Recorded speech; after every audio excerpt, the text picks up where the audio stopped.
It's nice to actually make money in the stock market for once. I always lose, man. I'm such a loser when it comes to stocks. I should always just stay VTI and be done with it. Let's see. Low interest rates and muted growth actually work real well for non-mortgage REITs. What about junk bonds? I think we did talk about junk bonds. I wouldn't touch the 10-foot pole, man. Why take the risk on junk bonds, which have close to the volatility of stocks, but there's no upside? You're getting what, 3.5? Just buy the stock. What's up, Brady? BLM versus MAGA odds. Okay. I thought you were asking about a stock, man. Are you on Clay Travis's website there, Handyman? So Handyman is pushing DraftKings or FanDuel, because every time I listen to Clay Travis, he goes, you go to, hey, look, everybody. You all, come here. Whoa. Oh, come here. All right. You guys haven't seen him for a while. Can you say, hey? They just got back from a walk, it looks like. Remember that? Hey! Oh, jeez, please. Ouch. Remember Finn and that's your dad, come over. All right, come here, Pablo. And here's Pablo. Oh, hey. Hi, Finny. You want to see him? Hi. What's up, big boy? Yeah, he's a good boy. Yeah, I love you guys. Love you. Want to go play? All right, there you guys go. Go play. Wait, hey, place, Pablo, place. Finny, place. Good boys. Place. No, place.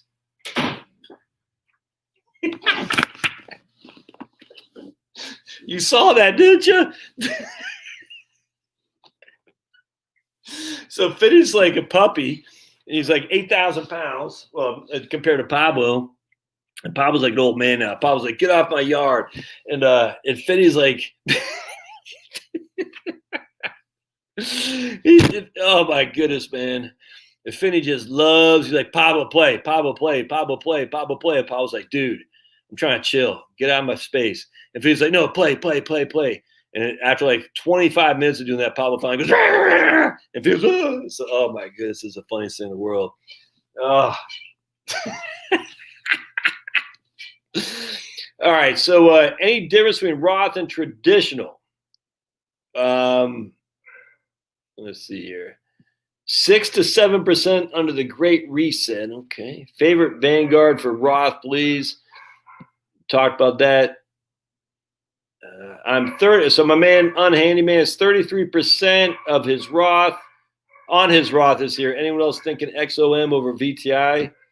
XOM over VTI. What? That's you're gonna make that.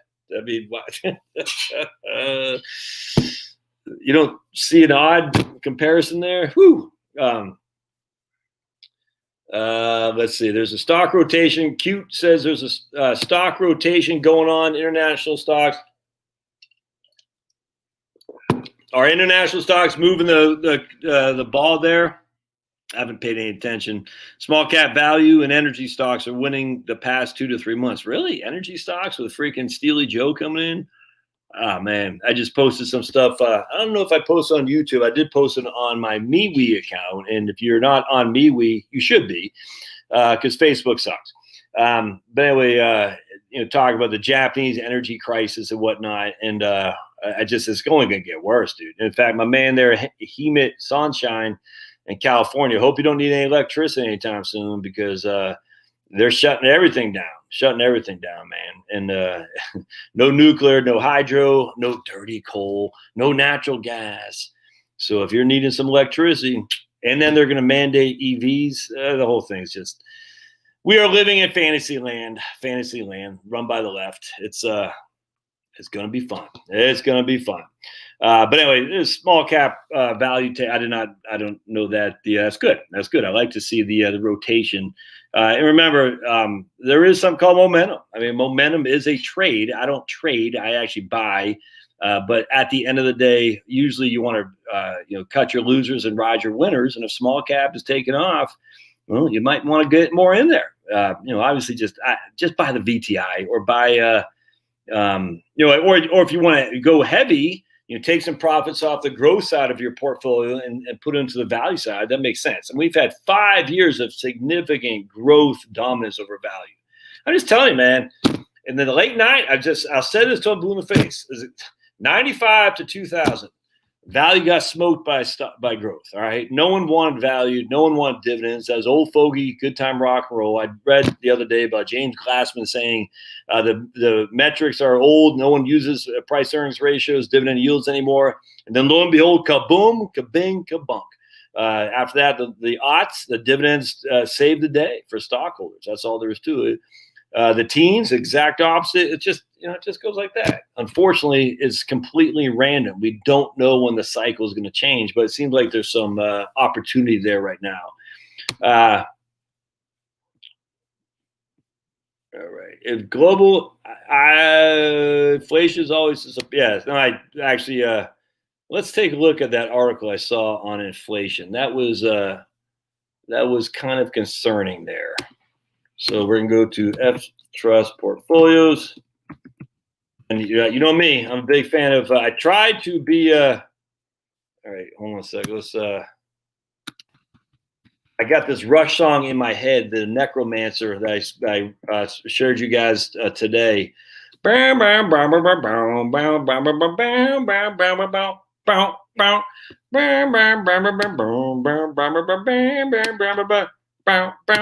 Oh, the old Rush, dude. Good almighty. All right. Moody's reported that its global speculative grade default rate stood at 6.6 in December, puts the average default rate at 4.2. Its baseline scenario sees the default rate peaking at 7.5% in March before dropping to 4.7 by December 2021. Moody's recorded 209 defaults in 2020, nearly double the defaults in 2019. The U.S. speculative grade default rate stood at 8.4% in December.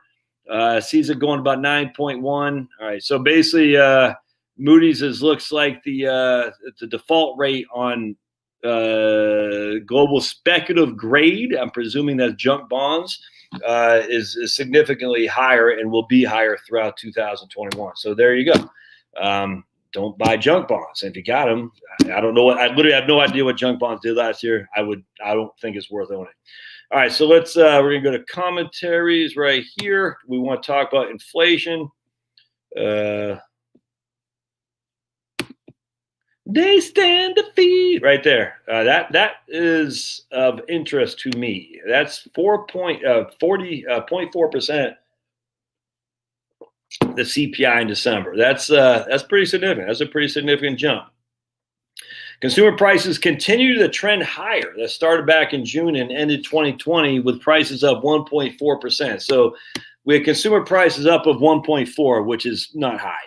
But while the declines of March through May held down the full year price changes, movement from May has been pronounced up at 4.1. So the significant first quarter into the latter part of the second quarter knocked everything down significantly. Since then, it's been pretty significant on the upside. So 4.1 on the up after being down for basically the first part of the year. In other words, inflation since the early shutdown months have been running well above the Federal Reserve inflation rate of 2. This stands in stark contrast to the annualized decline of 2.4 earlier this year. All right. However, don't expect this to change the Fed's plan to keep short-term rates near zero for the foreseeable future. It will take months for years ago comparisons to reach and then exceed the 2% target, and even longer before the labor market has healed to the point the Fed begins to seriously move higher. Still, the recent burst of inflation hints at the impact of massive 24.4% increase in the money supply of M2 as supply chains continue to recover. The typically volatile food and energy sectors played a significant role in December as energy prices rose 4%, led by an 8.4% jump in the gasoline. I'd rather prefer to strip out that because that's so volatile. But so if we do strip it out, the core prices rose a more modest 0.1%. That's not that big a deal. So if you don't take, so basically gasoline is what caused that increase in inflation right there. Gasoline. So I don't know. Is that a one-time thing? Well, let's see. However, underlying fundamentals point to a higher risk of rising inflation than after the 2008 recession. The coronavirus response to the pandemic is the first recession on record where personal income has increased due to government stimulus checks and boosted unemployment insurance that replaced more than 100% of lost wages. Meanwhile, measures like let's read this. All right. So he's saying this is the first time in history of the recession we've actually had an increase in personal income. Why? Because of government stimulus check and boosted unemployment insurance replaced more than 100% of lost wages for many workers. Well, first of all, that's UBI, 100% UBI. Second of all, that can't keep going on. So if the cause of inflation is because we never went down because of stimulus checks and unemployment insurance, that's not a long-term inflationary. That's fake. That's literally fake. You can print it only so long before you just can't. You can use MMT. We're using MMT right now.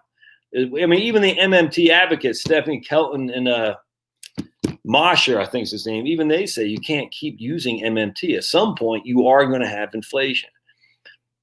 So anyway, I wonder if the Democrats, now that they're going to be in charge, I wonder if they're going to try to have unemployment benefits for forever, like they typically want to do. It'll be interesting to see, because it's easy to blame Bush or Trump.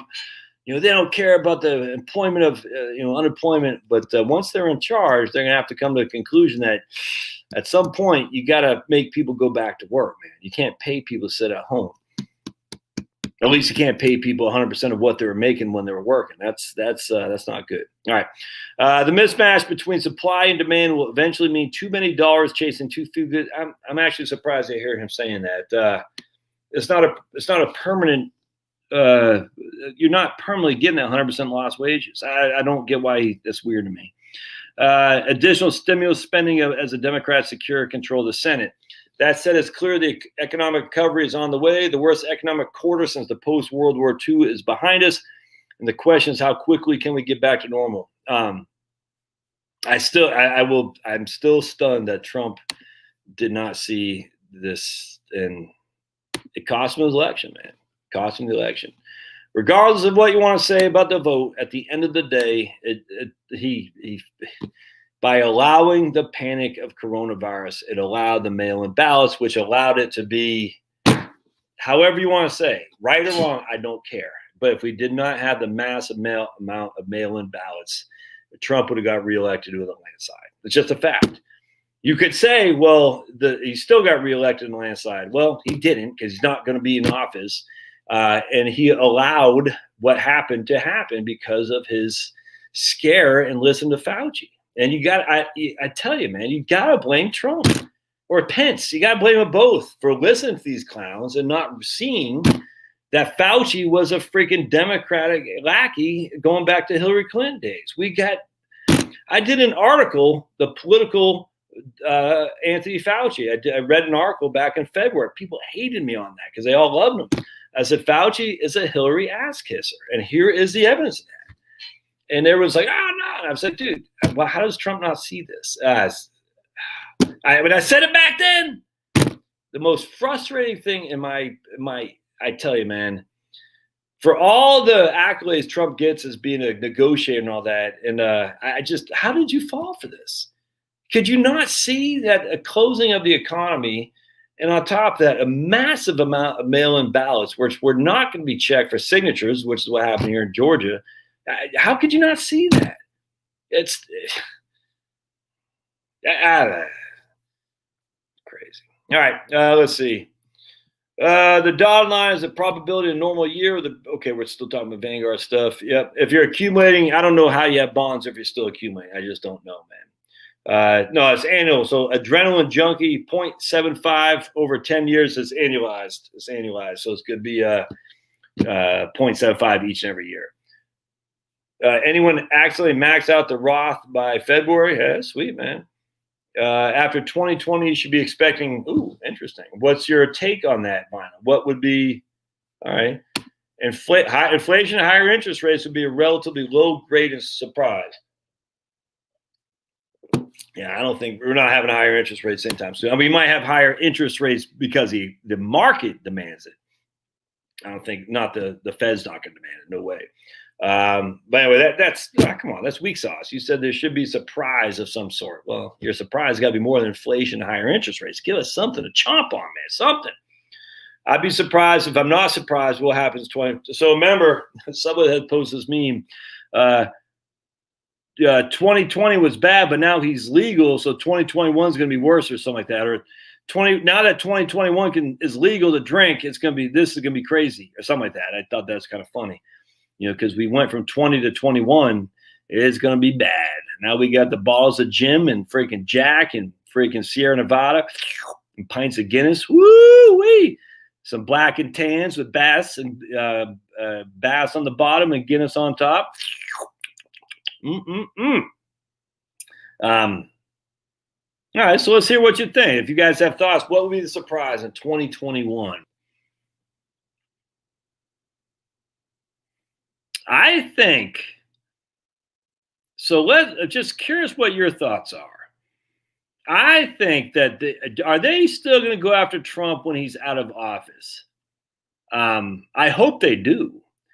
And the reason I hope they do is because that is going to waste a lot of momentum that can't be used to put more socialism on us. And Trump has the chutzpah. Is it chutzpah? Whatever the hell it is. He's got the balls essentially, and he's got the money to fight back with lawyers that hopefully he will defend him, unlike the parlor lawyers or unlike the Trump lawyers in Pennsylvania, freaking scumbags. But he'll be able to pay enough money to lawyers to defend him. I hope they waste a lot of energy on going after Trump. I really, really do. And it'll get the rest of the MAGA people fired up. We have 10 Republicans today who voted to impeach Liz Cheney. I was stunned. I'm not stunned anymore. I was when I first heard that she was a never Trumper, I was like, Liz Cheney, I always kind of liked her, but she can kiss my big fat behind. Kinzinger from Illinois, he's always a scumbag. The guy who took Justin Amash's seat up in Michigan, and then Fred Upton. I was like, Fred Upton's still around? How did that? And that guy, clown central, man. Anyway, so 10 of the 210 GOP people we have voted to impeach Trump. I couldn't believe it. Democrats never do that, man. It's nuts. I'm still surprised that not one GOP voted for Obamacare or the Clinton tax increases of 1993. Not one Republican voted for that. Or Obamacare. I was still stunned by that, to be honest with you. So I'm not sure what Liz Cheney is trying to do by be on the impeachment Trump side. That doesn't make any sense to me. I mean, I know at the end of the day they're trying to draw a line between the never Trumpers and the regular MAGA people. It's weird to me because never Trumpers are nothing. Did you hear what's going on with the Lincoln Project? The founder, John Weaver. Do yourself a favor, do some research on the controversy surrounding John Weaver. And it won't surprise you when you know who Rick Wilson is. These guys are just freaking sick people. Politics is run by just some real slime balls. James Carville for the Democrats, Rick Wilson for the Republicans, John Weaver. These guys are just real ugly slime balls, man. And they get into politics because that's their only way they can get power. And they get it and they want to yield it. And for some reason, people give them money. It's weird. I just find that strange. My man's got 60% in the bond. Is that BTLX? Is that the long-term bond index? I wouldn't have any bonds in my Roth. I'll tell you that right now.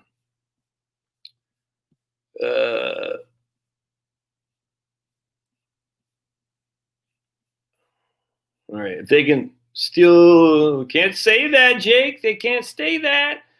I bought tons of value and COVID tanked the market.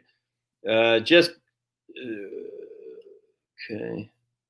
At least dividends still coming in. That's what I love about dividends. At least they're still coming in, man. Right on.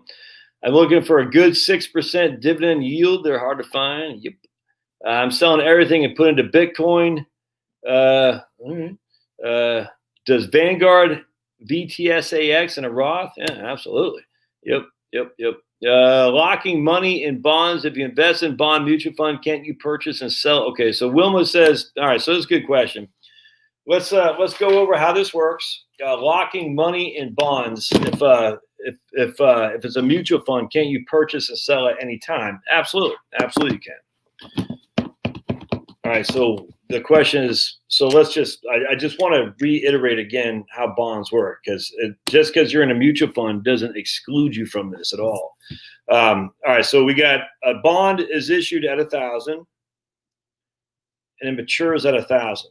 Right, every single bond is like this. Now, at some point, I think they need to do bonds in perpetuity for the United States. They say we're going to issue 50 or 100-year bonds, or just bonds forever that never mature, and we'll pay you 2% a year. All right, so that's how it works.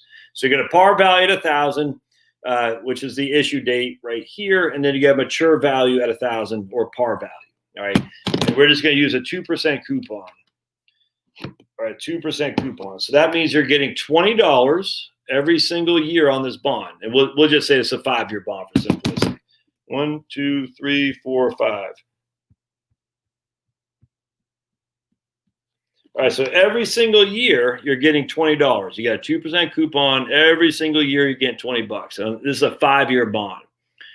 So there's only 2 things that can happen to this bond. 2 things, and 2 things only. The bond can either go bankrupt or the bond could mature. That's it. It can't do anything else. A bond is like a CD. It's really like a CD. That's it. It can either go bankrupt, which you lose everything other than whatever the coupon payments you got, or it can mature and you get the par value. So you loaned the company 1,000. That's your loan amount, 1,000, and then after 5 years you get back 1,000. That's how it works. Literally, so you're getting your money back. In the interim, the bank or the company or the government is giving you $20 a year as a reward for you loaning them the money. That's it. So there's only 2 other things that can happen. They could go bankrupt, in which you get 0 back, or it could mature at par, which is 1,000. It will never mature above par. It will never mature above par. So now what happens is, on occasion, a 5-year bond is not that long, so you won't have a lot of volatility. But on a bond that has a 2% coupon, all right, if another bond, so let's say now we're in year 1 of this bond. So now we just cleared 1-year bond, so we only have 4 years of coupons left. That's it. But now I can buy another bond. The interest rates go to 1%. All right. Oops. Oh boy. What's up, gangsta? So now we got the 2% bond, and I got 4 years left. 1, 2, 3, 4, 2, 20, 20, 20, 20. All right, so now I got a 1% bond, but I got 5 years at 1%. 10, 10, 10, 10, 10. All right, so now we got another. So again, I'm 1 year into this bond. Now that same company, because interest rates have gone down, have issued me a 1% bond now. All right. So now I'm getting $10 a year on that 1% interest. But I have 5 years now. I only got 4 years here. I got 5 years here for it to mature. So if you were, let's just say you got a raise of $50,000 for simplicity, which bond would cost more? Which bond is more valuable to you? All right. Well, if everything is even, the credit rating agencies, the company, and all that is the same, this bond is going to be more expensive because you're getting double the yield. You're getting $20 instead of 10, and you only have 4 years before it matures. All right. So you're going to say both bonds were issued at $1,000 as the issue, the par value. Both bonds mature at $1,000. But both bonds aren't going to trade at 1,000 because this bond inherently is more expensive than this bond because I get double the interest and I only have 4 years of maturity. So I have 1 less year of risk for the company to go bankrupt. So I'm willing to pay, and there's numbers you can do to see the exact price this bond would be. But let's just say I'm going to pay $1,100 for this bond. All right. So I'm saying, look, man, I'm not going to pay 1,000 if I'm paying $1,000 for this bond, well, no one's going to sell this to me for $1,000. They're going to sell it to me for $1,100. All right.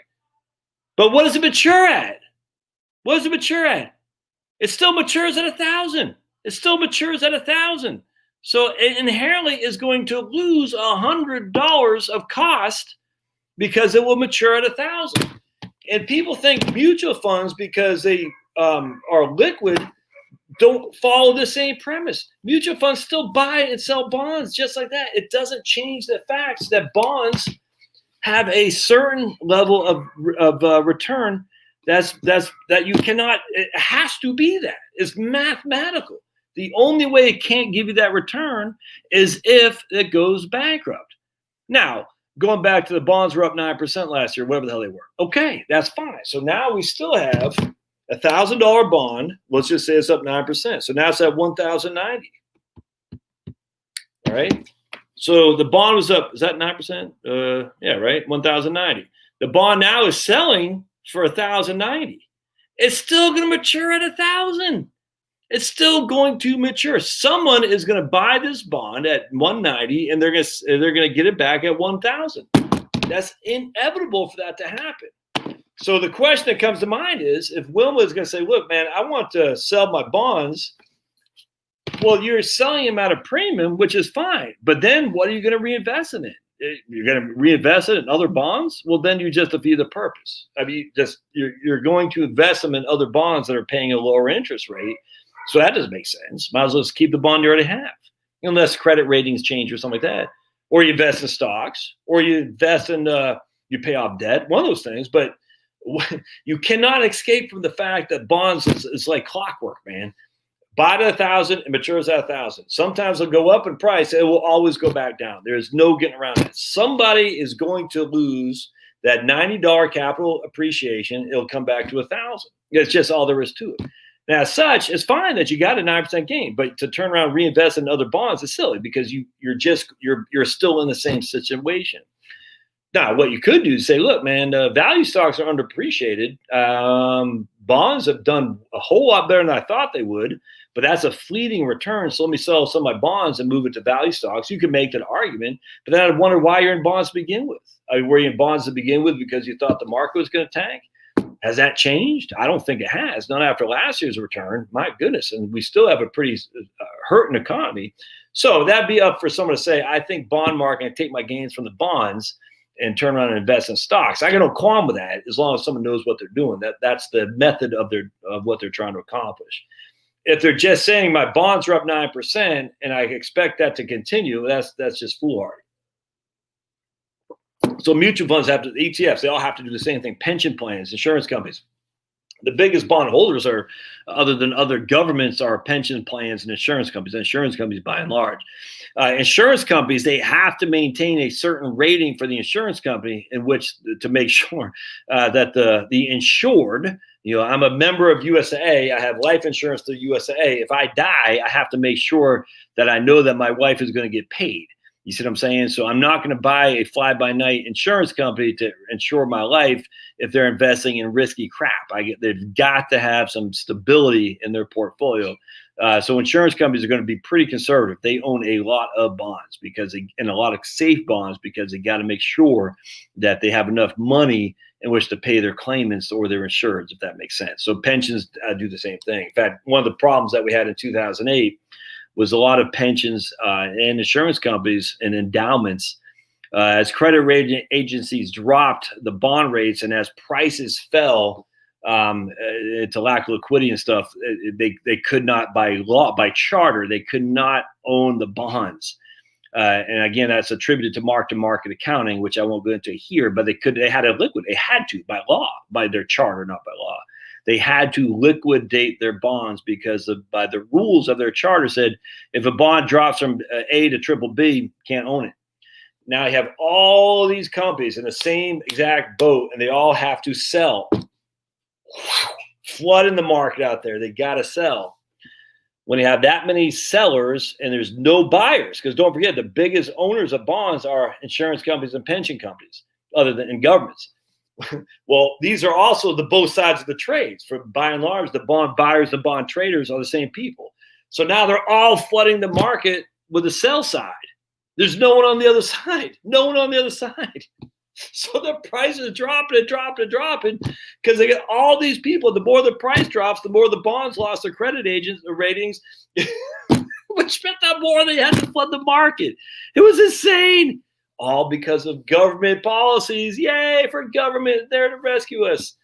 Yeah, the point being is bonds are, I don't like bonds. I'm telling you right now, I think bonds are silly. You shouldn't own them by and large. There are reasons to own them. I like Ginnie Mae. But generally speaking, in this low interest rate environment, you know, I was just be in cash, man. You know what I'm saying? A high yield savings account, share certificate account at the local credit union.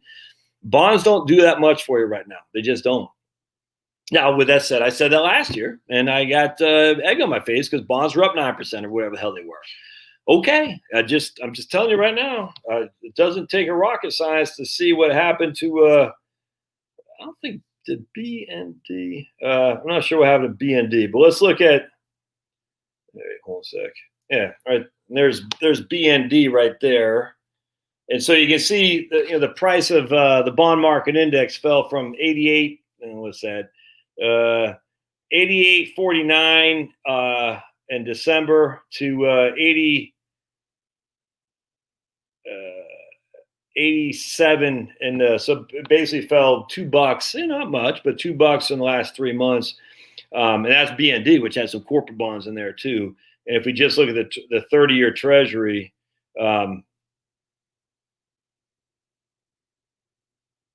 yeah. So if this is a 30-year, let's just the 3 month. That's a yield on the 30-year Treasury. The yield on the 30-year Treasury. You see a jump like that. That means the bonds work as a seesaw, so the price has dropped. The corresponding the yield going up. It's been tough out there for sure. All right, let's see what else we got here.